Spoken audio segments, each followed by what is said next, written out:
everyone. Today we're going to be talking about tempera paint and acrylic paint, and more importantly, splatter paint, which is something I really like to do.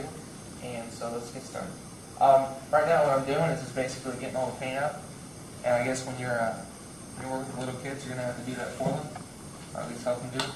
I've got water in here just in case I want to dilute it, because when you dilute acrylic paint and tempera too, you can get it kind of like a watercolor kind of texture, so it's kind of cooler, especially when you're doing splatter, so it goes on lighter. And you can also do drips a lot better too. Right out here too. Even better right now. That's what he boys. No brown. Got back there. Too dull. Some bright colors. Black. You gotta watch out. Tempera, because sometimes it goes pretty bad. And actually, the thing is, if you get it on your fingers, you can just put it on there, because it's kind of what you want to do. Now, kids, when you do this, make sure you're wearing protective clothing things like this shirt, or you can actually take a trash bag and cut out like 3 holes so you can put it over top of yourself so it covers your whole body, and that works too. So what I'm going to do, I have a paintbrush.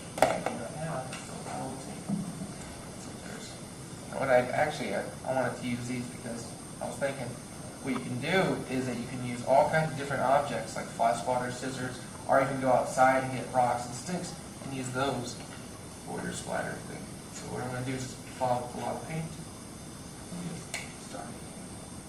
Now, when you're doing it, you got to think about, because splatter painting, like Jackson Pollock, when he does splatter painting, he's not necessarily just doing random colors on his palette. He's actually trying to get a good composition together. So when you're doing this, you need to think about composition, the overall look of what you want it to be. Now you can also mix colors, and I love just the effect you get. You're just mixing them right there on the palette. Now also, the thing about acrylic is that we don't know if acrylic lasts for a long time, because acrylic paint has only been around for approximately 50 years actually. So thus far, they actually has withstand the test of time actually. Now tempera paint is basically just pigment mixed with a lot of this stuff is pigment mixed with a binder, which now it's a chemical, but it used to actually be a chemical. My lovely assistant. There we go.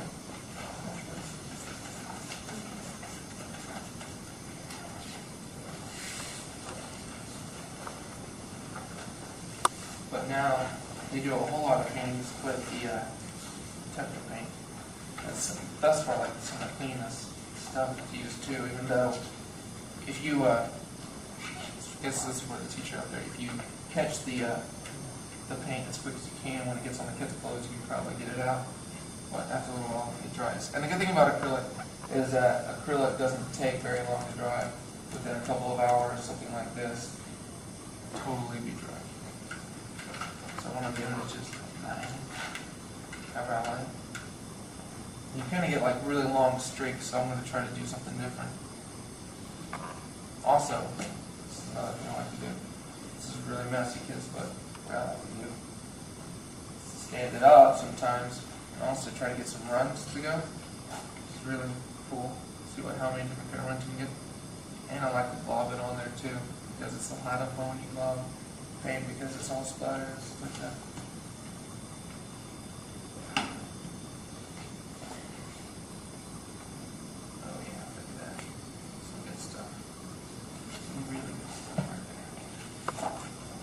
Then it all mixes together too. Okay, gets a cool effect. I'm just working with really warm colors, kind of, so I'm going to try to get some cool colors.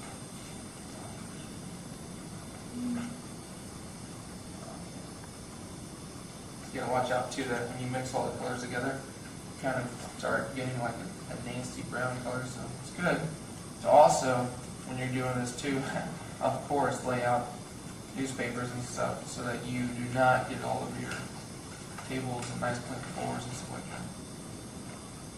So this is a very messy, but it's also a very rewarding thing because you also get to, well, I mean, another thing I guess you could do is probably to integrate it with music. You just listen to a nice classical music CD or something like that, and just, you know, go with what you feel at the time. Because this is what splatter painting really is what, see, it's got me good, is what feelings is. It's basically what you're feeling at the time.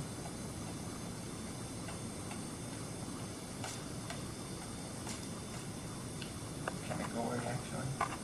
Now, some really good examples of splatter painting, if you guys are interested, is Jackson Pollock. He's one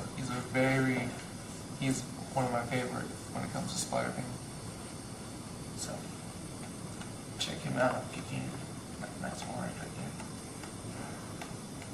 there. It's good just to cover the whole thing. Try to get at least every bit that you can on it. Well, a finished product that I have of the splatter painting, let me show you that real quick, would be this. It took a little bit longer, actually, than that. It took about, this took a couple days, actually. So I just did layers and layers upon layers. And the other painting is quite like that, actually. Because it's the same way, so like that. And if you keep at it, you can get it just like this, too. So